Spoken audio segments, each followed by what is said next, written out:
Something is crying in my house at night. Okay, a little background. I live with my husband and 5 children in a ranch-style house. We've been at this place for 5 years now, and our kids range in age from 13 down to 1 year. For the past 3 or 4 months, there's been something in my house that cries at night. It's not my kids or my cats. It's something else. These disturbances typically happen between 10 p.m. to 2 a.m. Usually what happens is my husband and I are in our living room at night, watching TV and unwinding from the day. All of the children are asleep because they have a 9 p.m. bedtime. Suddenly we will hear the sound of a child crying, and I mean loudly crying, not just whimpers, but big sobbing cries. One of us will immediately jump up to go check on the kids, as all of my children have had night terrors and typical childhood nightmares at some point. But none of them are ever awake. They're all fully asleep, completely peaceful. This will repeat a few more times until we go to bed. It doesn't happen every single night, maybe only once or twice a week, but it's very disturbing when it does.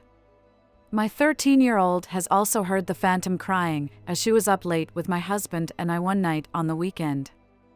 Also, my children do not have TVs in their rooms and their tablets/switches are always off, so it's not a sound coming from anything like that.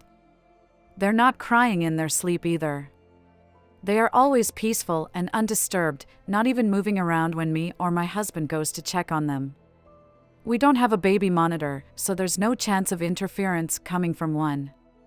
I do have 2 Siamese cats who make noises that sound exactly like human voices, but they are always in the living room with us at night or sleeping in front of the heater in our kitchen, and I have been able to confirm it's not them. As well as the crying at night, we often hear the sound of doors opening and closing, most often the door to my daughter's bedroom. It makes a specific sound because the door sticks a little and you have to put some force into opening or closing it. We always go check on the children after we hear this, and all of them are always asleep. These things are not just heard by me, but by my husband too, so I know I'm not going crazy.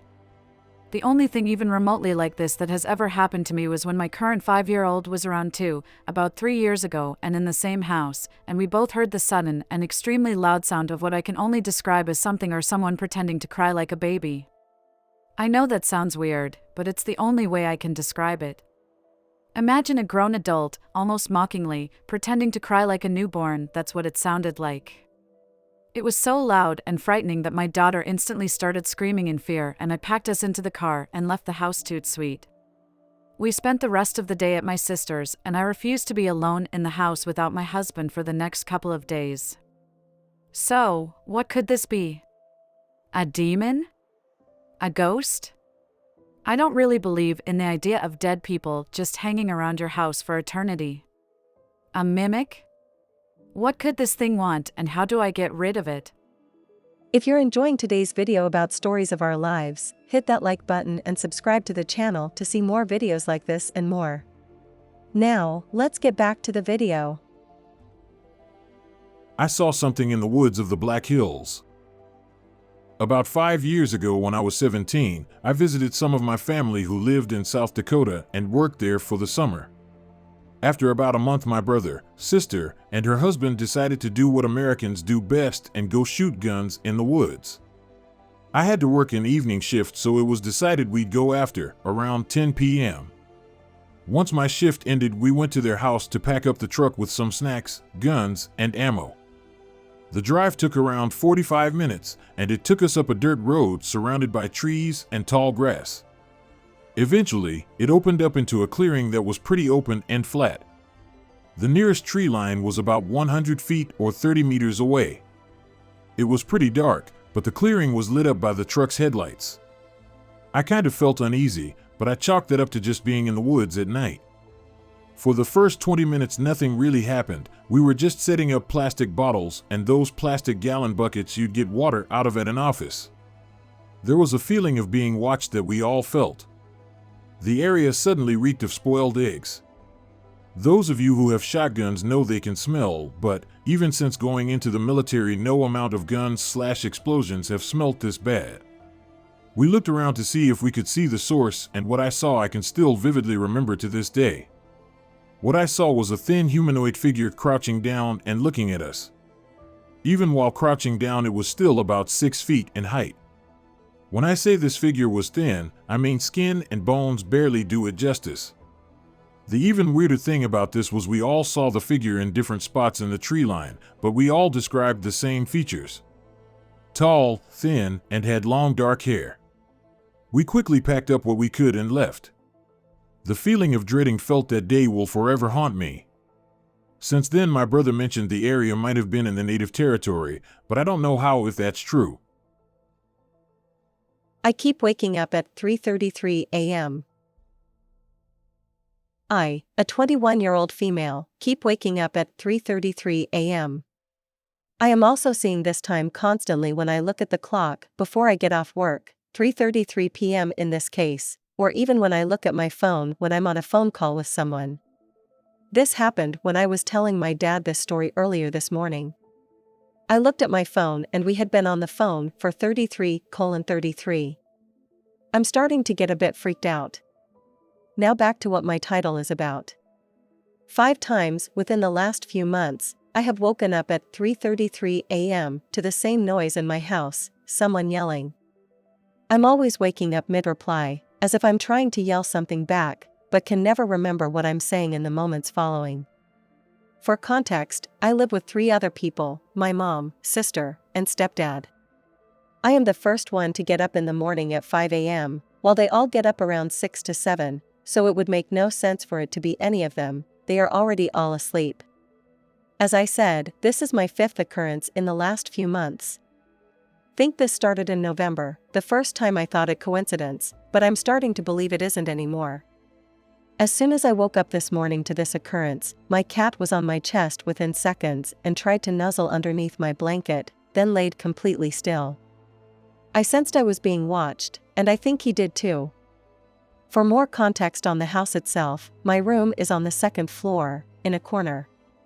I am next to the upstairs bathroom, where the door is normally open, allowing the mirror to create a portal or vortex, with the mirror in my mom's room, right across the hall. I'm aware of this and try to close the bathroom door when I can, especially at night. But when I wake up, it's always open. Advice? My grandpa is a medium and I'm talking to him tonight, but I am terrified. Update, January 19, 2023. I talked to my grandpa last night via phone call since he lives states away. The first thing he asked me was, "Are you wearing the crystal I gave you?" Which to his surprise, my answer was no. Honestly, I was never a big believer in crystals, to begin with, but my mind might be changing on that opinion slightly. He said that he would tune in and see what he could find and ask those he communicates with spiritually. He personally found nothing to be too concerned about. He is, though, in communication with my great-grandpa who passed away before I was born, and he said that he would check in on me last night. I was a little skeptical, I'm not going to lie. That was until I was talking to my dad after the phone call. We were sitting in the living room, just him and I, while my sister and stepmom were in another room. This is my dad's house, not the house I'm currently living in, and from behind my dad, I swore I saw movement in the sunroom. My dad is also very in tune with things that happen around him, and he smiled and said, "Someone is in the sunroom, isn't there? You see them?" It wasn't so much seen, more feel. So, my dad and I got up to go to the sunroom, and upon approaching the doorway, a cold chill blew past us, and both my dad's arm hair and mine stood straight up. I wish I was lying because I hated that feeling. My dad walked in and asked me to describe what I was feeling. I sensed a male that I have never met, and he was tall. Tall enough to have possibly hit his head on the door to the sunroom.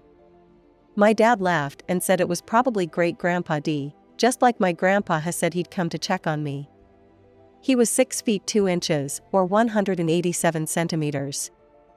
I didn't feel unwelcomed in the space, but I didn't step inside of it because whatever was in there was unfamiliar, yet warm in a way that I can't describe.